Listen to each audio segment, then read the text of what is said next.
అనేది నేను ఇప్పుడు చెప్తాను. ఓకేనా? సో డాండ్రఫ్ని తగ్గించుకోవాలంటే ఫస్ట్ మనకి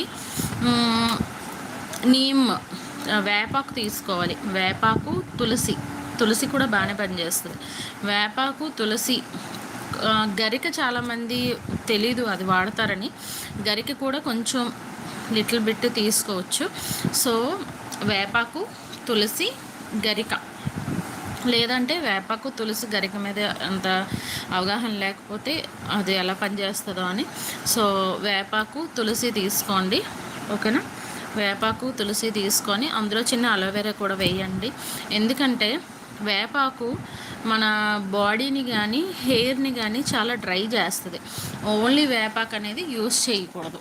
సో వేపాకులోని కొంచెం తులసి వేసుకొని కర్రీ లీవ్స్ కూడా హైలిదియా కర్రీ లీవ్స్ కూడా వేసుకొని నెక్స్ట్ ఏంటంటే ఇవన్నీ కూడా చక్కగా పేస్ట్లా చేసుకోండి. ఓకేనా? పేస్ట్లా చేసుకొని అలోవెరా, వేపాకు, తులసి పేస్ట్ చేసుకొని హెయిర్కి అప్లై చేయండి.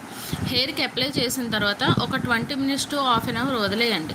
ఎందుకంటే ఇందులో మీరు కావాలంటే 1 స్పూన్ కోకోనట్ ఆయిల్ కానీ లేదా క్యాస్టర్ ఆయిల్ కానీ వేసుకోవచ్చు.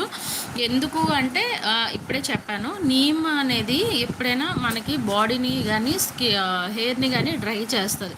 దానివల్లే ఫంగల్ ఇన్ఫెక్షన్స్ తగ్గుతాయి, కాదనట్లేదు. కాకపోతే అది ఎంత మోతాదులో తీసుకోవాలో అంతలోనే తీసుకోవాలన్నమాట. నెక్స్ట్ లెమన్ జ్యూస్ అనేది లెమన్ డైరెక్ట్గా హెయిర్కి